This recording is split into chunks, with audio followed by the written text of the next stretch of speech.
Last time on the R2view, Tyler continued to babble on about games no one cares about as his friends start disappearing around him.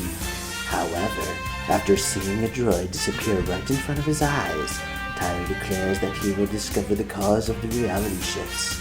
Can Tyler actually figure it out, or will he go back to babbling about crappy fighting games?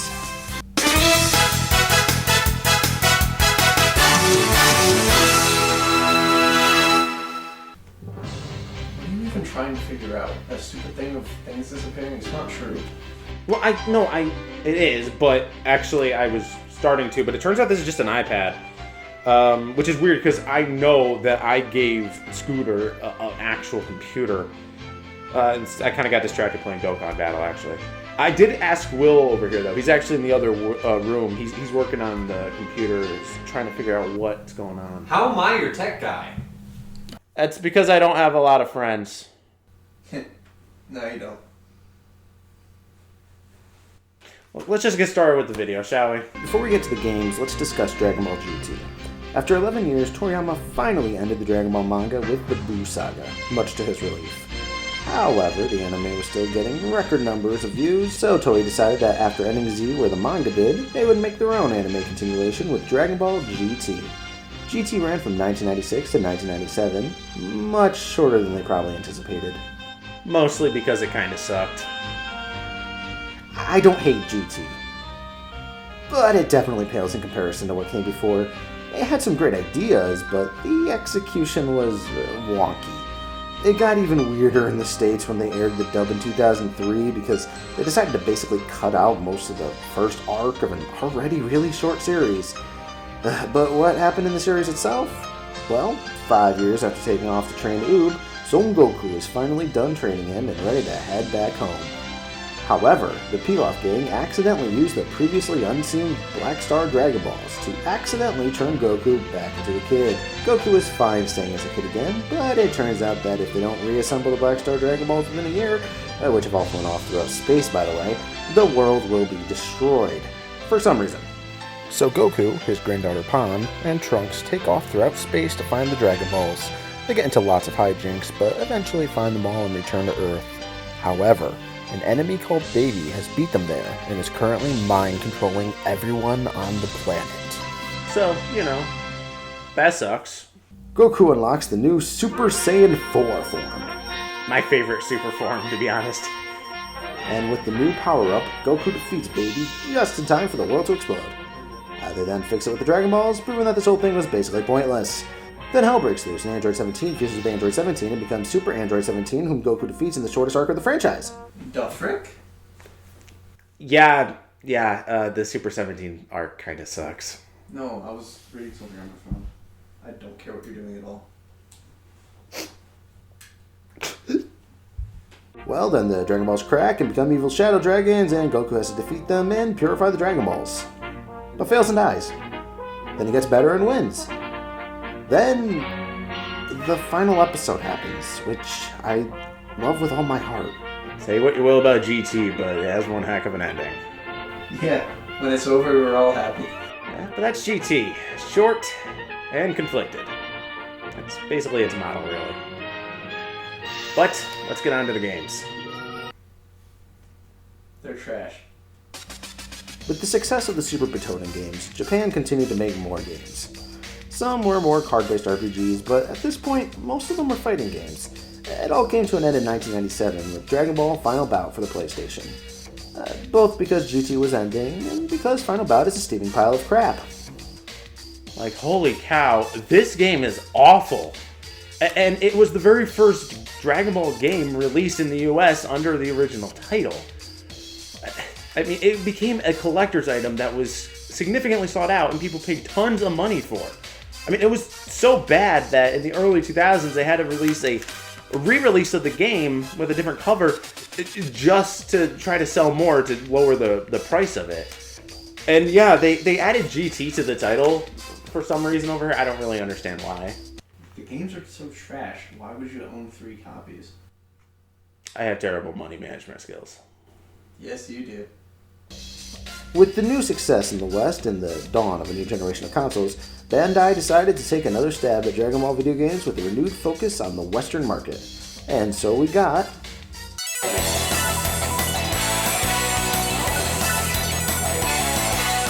Dragon Ball Z Budokai was released for North America and Europe in 2002 as a PlayStation 2 exclusive. The game was released a few months later in 2003 for Japan as just Dragon Ball Z, before getting a GameCube port in all markets in late 2003. It also got an HD port later on, but I'll talk about that at the end of the video. So, yeah. One of the coolest things about Budokai is the story mode. It goes above and beyond to recreate anime moments in the game engine, as well as including all the openings, intros, and next time previews you would see in an episode. Oh man, the Dragon Ball Z intro is one of the absolute best. I love this so much. Let's just take a look and listen to this beautiful music.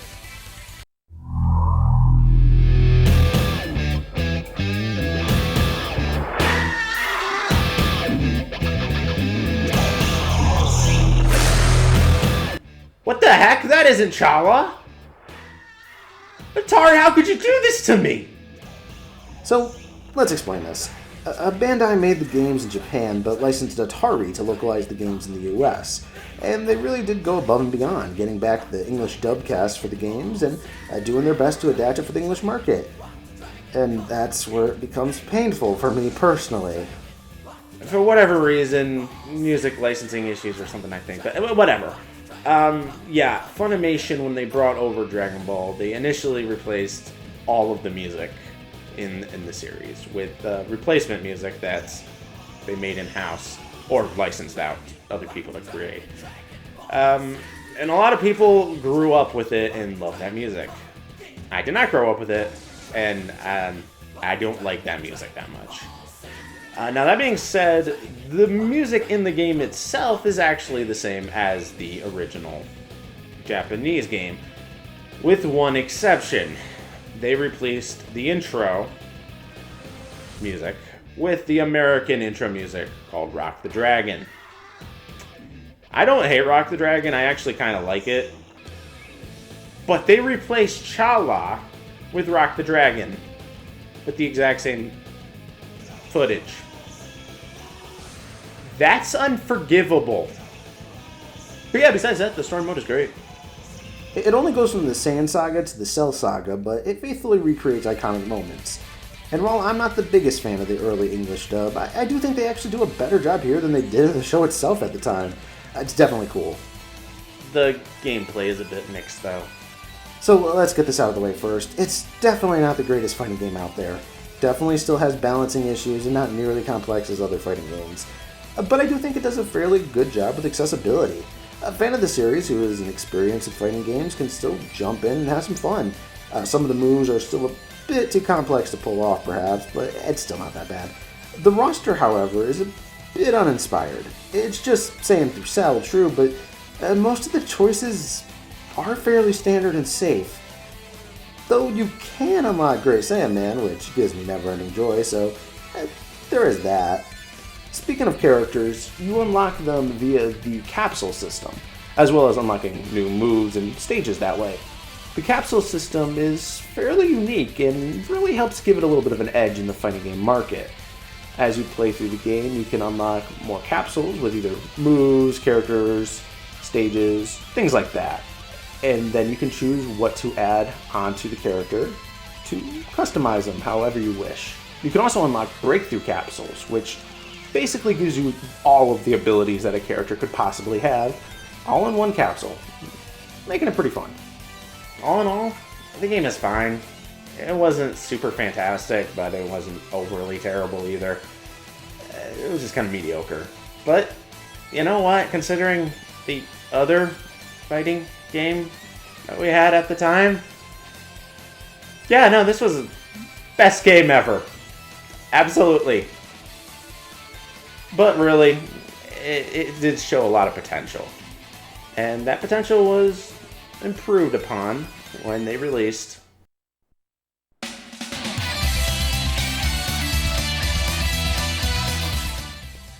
Released in 2003 for the Western market and 2004 in Japan, Dragon Ball Z Budokai 2 was again a PlayStation 2 exclusive for about a year. The GameCube got the sequel in late 2004. This time there's no HD version, so don't even have to mention that. Though there was a special version released in Japan called Dragon Ball Z2V, released exclusively through V-Jump, and that one is super expensive. I mean, it goes for tons of money online. It's incredibly rare.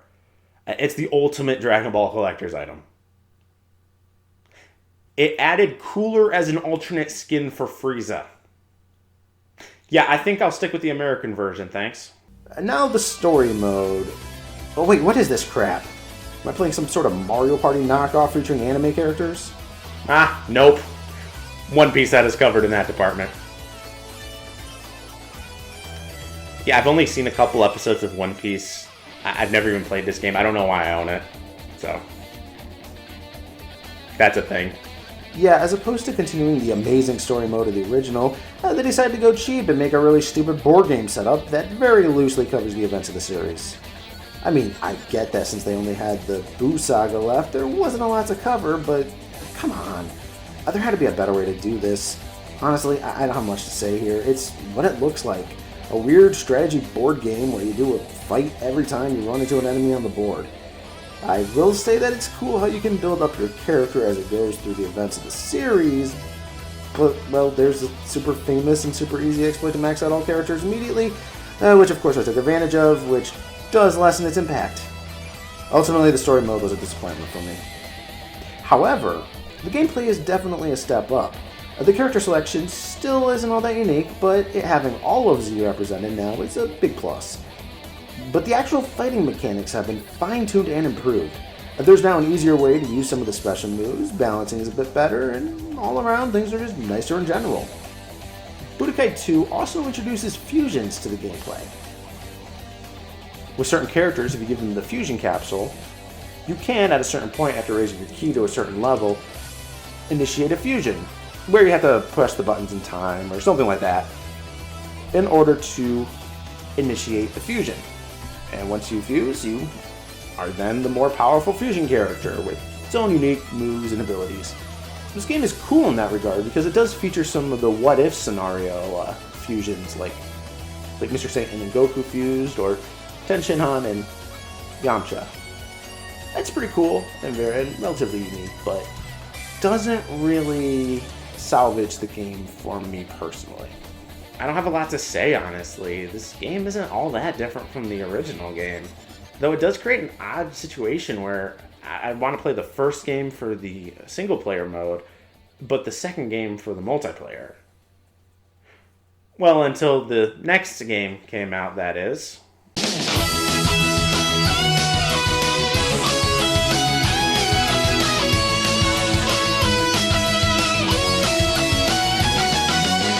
Dragon Ball Z Budokai 3 was released in 2004 for US and Europe, and in 2005 for Japan, as Dragon Ball Z 3. This time it stayed as a PlayStation 2 exclusive until its HD port. I'll be honest, until making this video, I didn't even know that the games released first in America and then later in Japan. I always thought it was the reverse, but I just found that out making these, and honestly, I just find it absolutely fascinating. Life.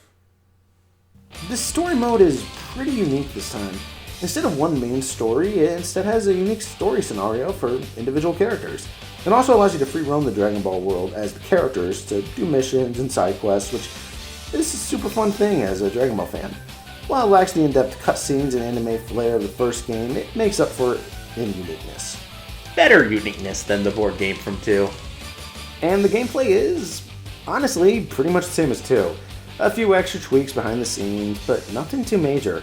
The shining light here is the roster. Having included most of the major Z characters, the team has now begun including some original Dragon Ball characters and GT characters. They even include Super Saiyan 4 as a power-up, which makes me particularly happy. It did lose some of the fusion characters from 2, but it included a couple new fusion characters as well. And again, with the extra emphasis on some of the GT characters and power-ups, I'm happy. Again, not a lot else to say. In terms of roster and gameplay, Budokai 3 is definitely the best. It's honestly one of my favorite Dragon Ball games out there. Though I do really love the story mode from the first game. If only there was some way to get both in one package.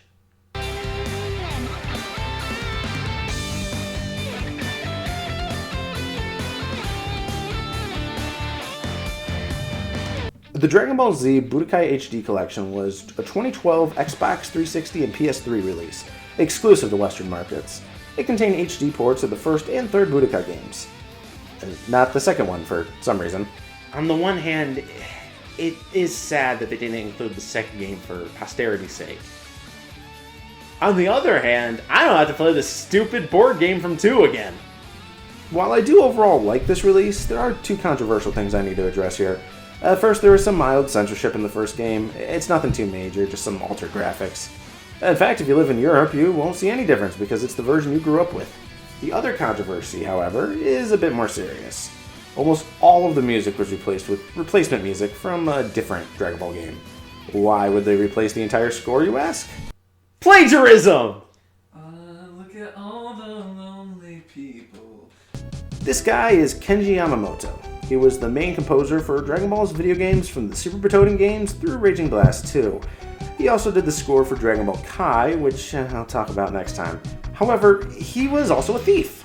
From the very beginning, he was plagiarizing music for the games, and I'm talking about famous musicians like the Beatles and Pink Floyd. The Budokai games in particular featured a lot of songs from a group called Stradivarius, and even Black Sabbath's Iron Man. If he stuck to just doing this laziness in video games, he probably wouldn't have been caught. But he then started ripping off movies like Avatar and The Terminator for Dragon Ball Kai songs, and that was too much to get away with. He was rightfully fired in 2011, and his songs replaced whenever possible. And, as such, Budokai HD had to have all of its music replaced. It's a sad end, but ultimately justice was served. And it will stand as an example that you do not screw with James Cameron. That dude is scary. But ultimately, yeah, I do think that the HD collection is the best way to play 1 and 3. A lot of people would disagree with me, but hey, it's personal preference. And while not perfect, all three of these games are definitely fun, especially for Dragon Ball fans. If you love the series like I do and somehow haven't played these, definitely give them a shot. The HD collection is pretty cheap, so I'd suggest just starting there. Just don't mention the music to old school fans. Next time, we'll finish things off. We'll look at 2 of the games released in the 2010s. Get ready for some time travel nonsense. Okay, so I finished looking through your stuff. There's some weird things happening. Like what? Just check this out. Throughout all of your videos, there have been inconsistencies. At first, it was relatively unimportant things like the position of the couch changing between videos or being clean shaven. But things get steadily weirder. On screen, these things shifting like your clothes and hair, or a laptop becoming an iPad, and some weird footage of what appears to be an alternate dimension appeared momentarily in your Thanksgiving video.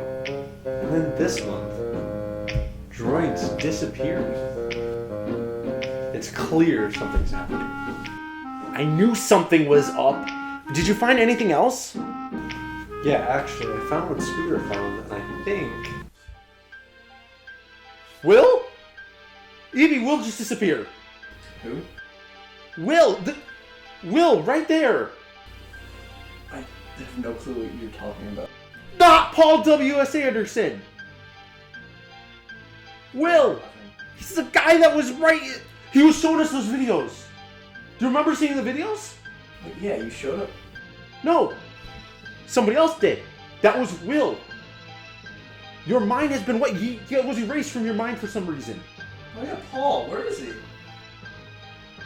Disappeared. Something's going on, and I'm going to find out what it is. Well, no, you're not, because you're absolutely useless. But I will. Fair enough. Hey, it's me, Tyler! Not only has my little buddy Scooter disappeared, but now Will is gone too! Will I be able to figure out what's going on? And what does it have to do with the Dragon Ball video games? One thing's for sure, these next time segments don't make any kind of logical sense here. Next time on the R2view, Dragon Ball Xenoverse 1 and 2. Don't miss it!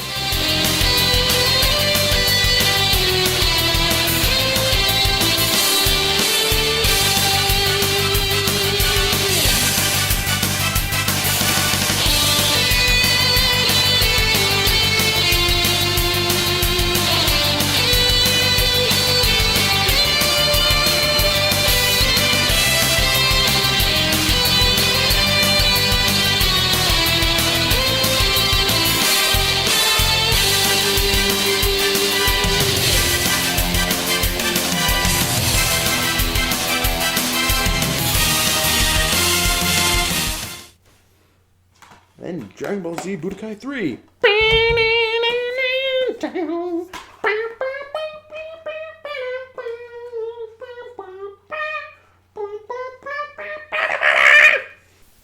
Hey guys, thanks for watching the video.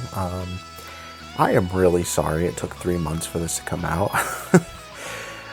It's technically over 3 months. Yeah, this was supposed to be my Christmas video. And I still have the New Year's video to do. And it's March right now as I'm recording this. March 31st, probably April when it comes out.